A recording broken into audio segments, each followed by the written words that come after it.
बेटे ने अपने ही बाप को पत्थर तोड़ने वाले हथौड़े के साथ हलाक कर दिया। फिर कमरे में मौजूद खून को साफ किया, उसके कपड़े तब्दील किए और उसकी डेड बॉडी को हॉस्पिटल के अंदर भी पहुंचा दिया।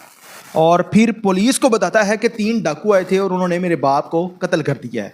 लेकिन कुछ ही देर के बाद पुलिस इस कातिल तक पहुंच जाती है और पुलिस ने कहा कि ठीक है, आप तदफीन वगैरह करें, उसके बाद देखते हैं। लेकिन वही बेटा अपने बाप का कातिल निकलता है। जब आप उस वजह के बारे में जानेंगे कि बेटे ने बाप को क्यों मारा है, तो यकीनन आप लोगों के पांव तले ज़मीन निकल जाएगी। वाक़या कहाँ का है, तमाम तर तफसीलात बताएं। देखिए, मेरा डिजिटल चैनल, मैं हूँ आपका मेज़बान उमैर अली। खैबर चौक एक इलाका है इत्तेहाद टाउन में, जहाँ पर एक बेटा जिसकी उम्र 28 से 30 साल है और उसने अपने 70 साला बाप को पत्थर तोड़ने वाले हथौड़े के साथ कत्ल कर दिया। और फिर पुलिस को बताया कि डाकू आए थे, उन्होंने मेरे बाप को मार दिया है। और ख़ुद ही अपने बाप की डेड बॉडी को हॉस्पिटल लेकर जाता है, सर्दखाने में भी जमा करवा देता है। और अब इसने खुद पुलिस को कॉल नहीं की कि हमारे घर में डाकू आ गए थे, बल्कि जिस जगह पर ये बाप की डेड बॉडी को सर्दखाने में जमा करवाता है, वहीं से पुलिस को कॉल जाती है। पुलिस पहुंचती है, पुलिस ने पूछा कि क्या हुआ है, जिस पर ये बताता है कि इस तरह से हम सो रहे थे, अचानक चीखों की आवाज़ें आ रही थी और मैं जब नीचे आया तो देखा मेरा बाप जो है वो कत्ल हो चुका था और 3 डाकू थे जिन्होंने मेरे बाप को मार दिया है।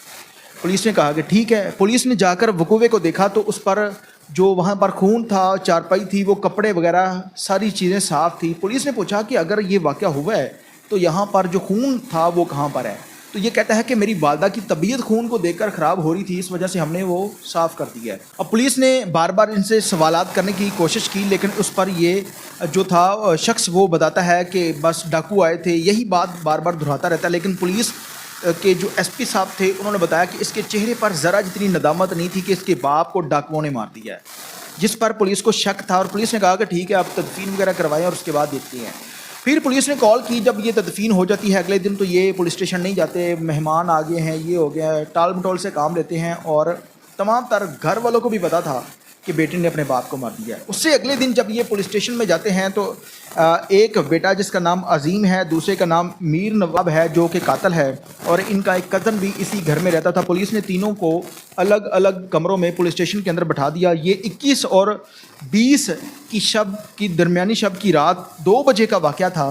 पुलिस ने मीर नवाब से अलग पूछा, अजीम से अलग पूछा और इनका जो कज़न था उससे अलग पूछा। तीनों के जो जवाब थे कि डाकुओं का हुलिया किस तरह का था, वो क्या लेकर गए, क्या नुकसान किया, तो ये अलग अलग जवाब दे रहे थे। तीनों की जो स्टेटमेंट थी वो अलग अलग थी, जिस पर पुलिस को शक मज़ीद गुजरता है कि वाक़ता नहीं इसमें कोई और मसला है।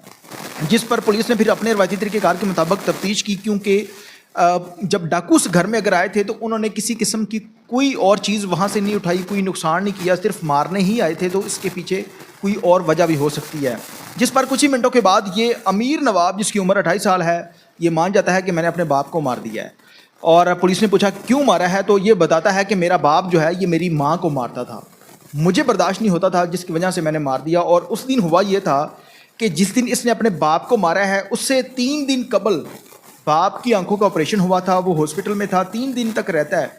तो बीवी जो है वो उसका पता करने नहीं जाती, क्योंकि पठान फैमिलियों के अंदर ख़वातीन कम बाहर जाती हैं, तो मर्द वहाँ पर मौजूद थे। ये घर सही होकर वापस आता है और रात गए जब ये मियाँ बीवी एक ही कमरे में मौजूद थे, तो शोहर अपनी बीवी को इस बात पर तशद्दुद का निशाना बनाता है कि आप मेरा पता लेने क्यों नहीं आई। चीखों की आवाज़ें आ रही थी और बेटा उठकर आता है, दरवाज़ा तोड़कर हथौड़ा पकड़ता है और अपने बाप के सर के ऊपर दे मारता है, जिस पर बाप कत्ल हो गया। और जब इस खातून से पूछा गया तो इसने भी अपने बेटे को बचाने की कोशिश की और वही कहती है कि डाकू थे, उन्होंने मेरे शोहर को मार दिया। जब पुलिस ने पूछा कि उनका हुलिया कैसा था, उनके हाथों में क्या था, तो ये सही तरह से जवाब नहीं दे पाती। जिस पर पुलिस ने मज़ीद तफ्तीश की तो ये तमाम तर किस्सा कहानी खुलकर जो है वो सामने आ जाता है कि बेटे ने ही अपने बाप को मार दिया है। और उसके बाद पुलिस ने मुल्ज़मान को गिरफ़्तार किया। न सिर्फ गिरफ़्तार किया बल्कि वो गटर के अंदर फेंका गया हथौड़ा जिसके साथ बाप को मारा गया था वो भी वहाँ से रिकवर करवाया और बाप के कत्ल में बेटों को गिरफ़्तार कर लिया गया। और इस पर पुलिस हुकाम का यही कहना है कि इन लोगों को कैफ़े किरदार तक पहुँचाने में पुलिस अपना पूरा किरदार अदा करेगी। और बहुत सारे लोग ये सोचते हैं कि शायद हम जो कदम उठाने जा रहे हैं या अगर ये परेशानी है तो उसको दूर करने जा रहे हैं, या इसको मारना ही हल है तो हम बच जाएंगे, वो उनकी गलत सोच है। कभी भी کوئی بھی شخص پولیس کی نظروں سے نہیں بچ سکتا. اگر آپ کوئی اس طرح کا قدم اٹھائیں گے تو اس کے بعد ساری زندگی آپ کی جیلوں کے اندر گزرے گی. اور پولیس بال کی کھال اتارنے تک جاتی ہے. پولیس نے ایک ایک چیز کو نوٹ کیا اور پھر اس قاتل تک بڑی آسانی کے ساتھ پولیس پہنچ جاتی ہے. کچھ دن لگتے ہیں لیکن قاتل پکڑا جاتا ہے. تمام تر لوگوں سے گزارش ہے کہ اس بیٹے کے بارے میں اپنی قیمتی رائے کا اظہار کمنٹ سیکشن کے اندر لازمی کیجیے گا. اللہ نگہبان.